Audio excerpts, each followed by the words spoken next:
Aram po pa doon na ang sanggunang panlungsod kang naga sinapig aprobahan kan sa tepong ginagalangan na alkalde ni Mayor Son. Ang saro pong ordinansa nagtatao po ning community employment sa mga kababayan ta po na di-displace kani pong problema ta sa COVID and ining nagtalikod ng mga bagyo kan naglalako-lako po ako diyan sa City Hall, nasumpungan ko po ang magtugang. Sinda po aki kan sarong outstanding driver igdi sa Naga City kan 2013. And tinanong po nining rekonosimento kang lokal na gobyerno kanaga. And alagad na kay ko po ning problema later on nagadan po si sa endang ama. Dalanon ta po sa video ini ang istorya kan duwang magtugang kabali na po si sendang pamilya sa ngunyan.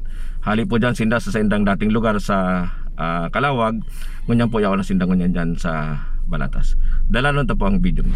Kaulay ta po ngunyan si Aldric Jr. Aldrich P. Stanislao Jr. po. Okay, si Aldric po. Aldric Si Aldric po Pang-apat sa pang-apat, Mato. pero siya ang nagtitirog na pinakamatuang ngunyan igdi sa mga tugang. Basta po ako si Walat pong Mato edi Ngayon, si yeah. pang duwa sa kasi pang tulugadan na po. Tapos si Inot mi po, si Ate mi nasa Manila po ngayon nagbabaka sakaling makakuha ng trabaho na mapang sustento man ni Dio sa pamilya mi po. Drick, paano ka mo nakalipat igdi sa Balatas haling Calawag? Ito yung kapong si pagka gada ni Padiris, kumbaga ito yung sa daga duman po na pigi-istaran mi, kumbaga daga to ni auntie, tapos nakituldok lang si Papa ning harong duman para kami maka igwaning harong sa may mangka po kaming sa diring daga po. Kumbaga pinalayas kami kay tuyo ng itong may kan sa diri kay itong daga na tuldukan minam ng permanente sa nagka-iwal-iwal po sa o itong kay mama sa napabarkada ka si mama sa ibang maling tao baga po. Tapos nagsuway sama na si mama. Kaya kami na lang magturugang magkairibanan po.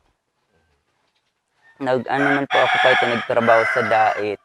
Courier po ito yung sa Light Express. Kaso na man lang po ako pa ito yung nagpuli man lang ako tulos sa mga tugang ko nabubuli na. Kaya ng pamilya mi.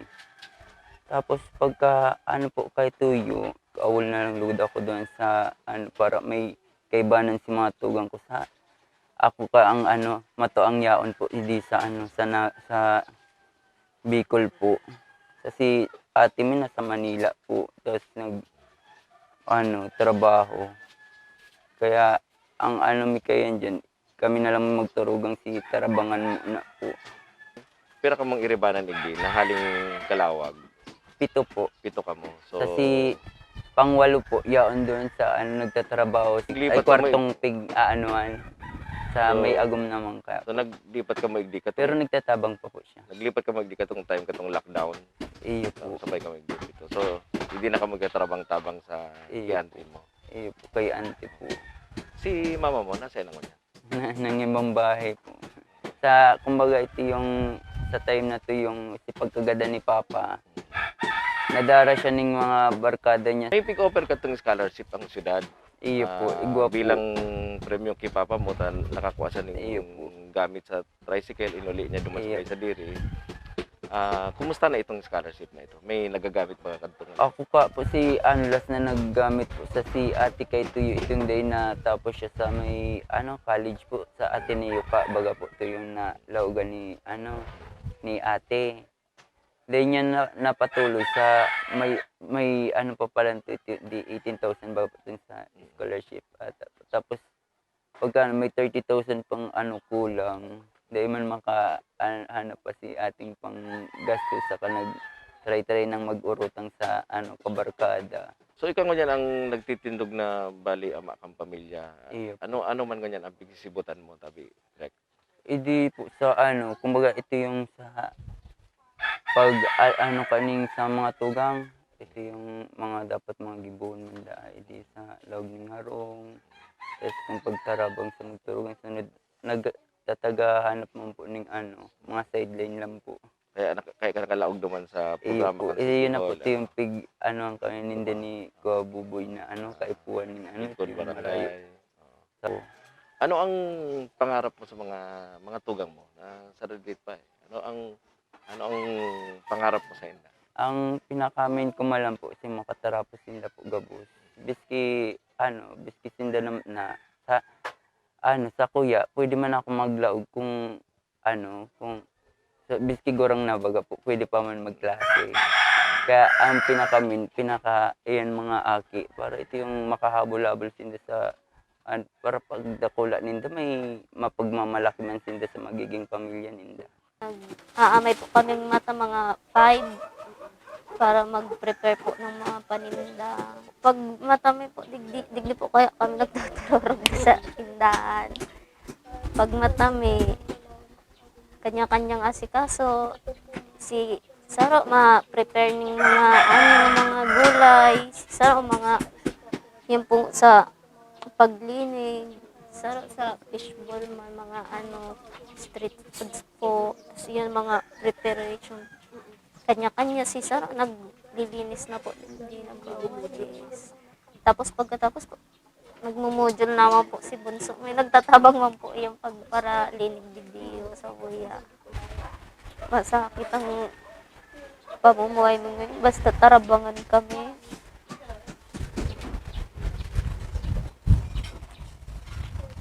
Kakapakusog lang po ng buot ko na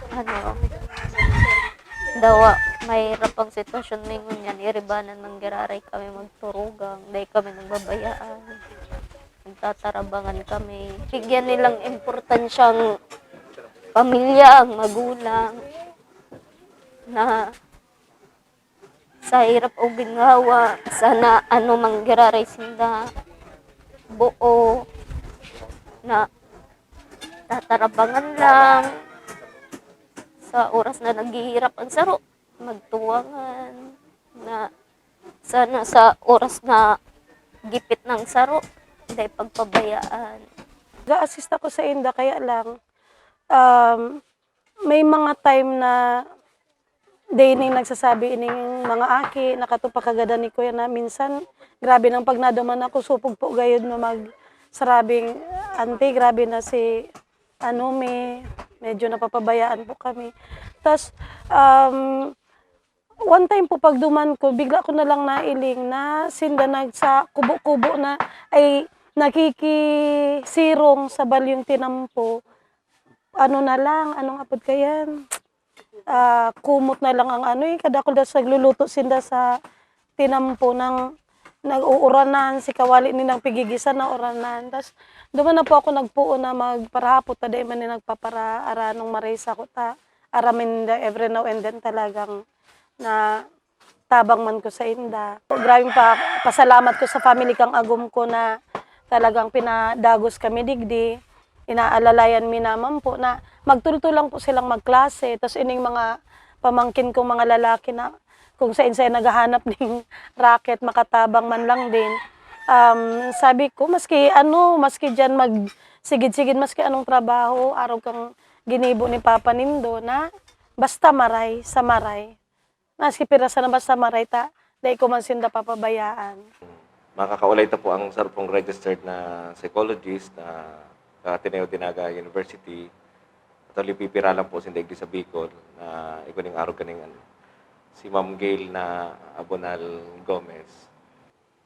Iapot ko lang kay Ma'am Gail na from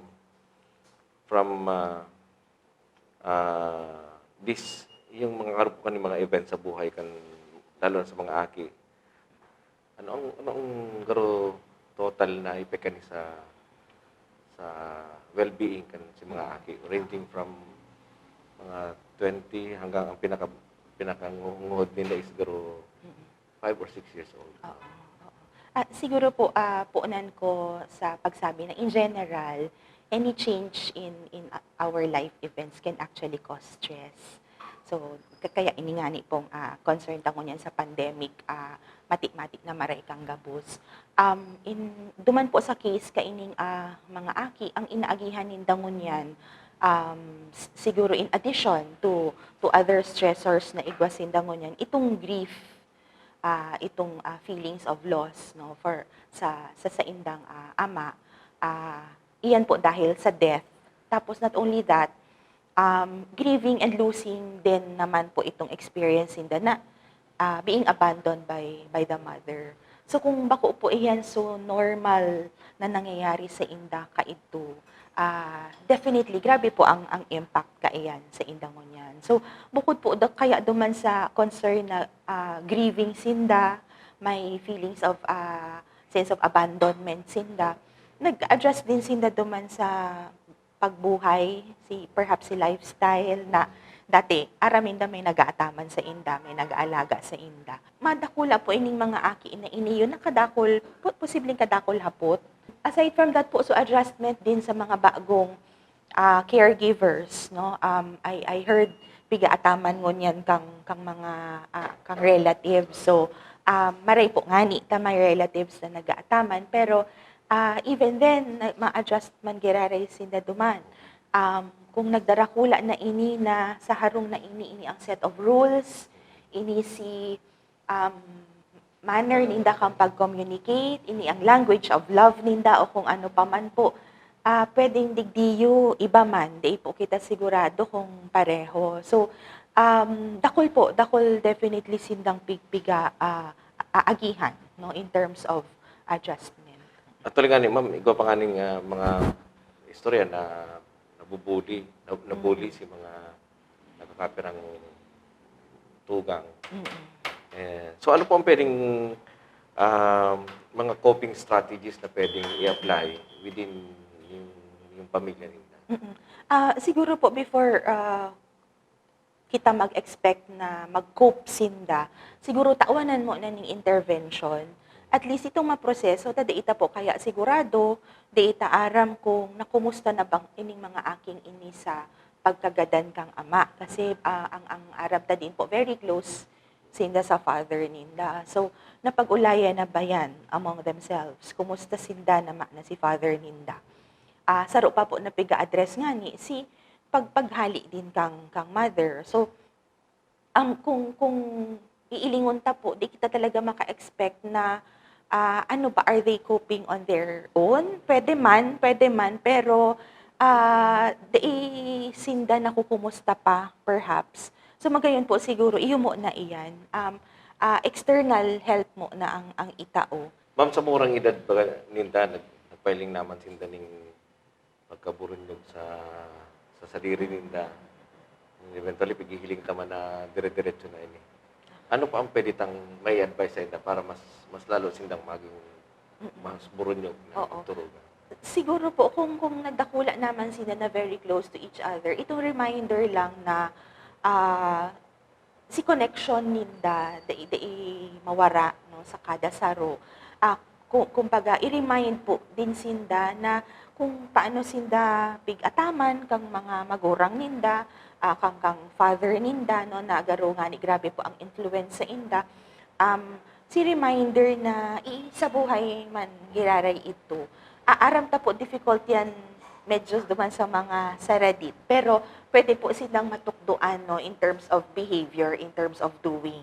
Na i-remind sa inda dating pinapagibo sa to ni Papa, kunyari kung arog ka ni ang sitwasyon. Si mga dakula po may idea na sinda kang values, no? May abstract thoughts na sinda. So aram na ninda iyan pag paliwanagan. Pero si mga aki more on si mga concrete experiences manggiraray ninda, positive experiences manggiraray ninda kang sinda iribanan pa kang ipang gayo arog ka ini ang sitwasyon.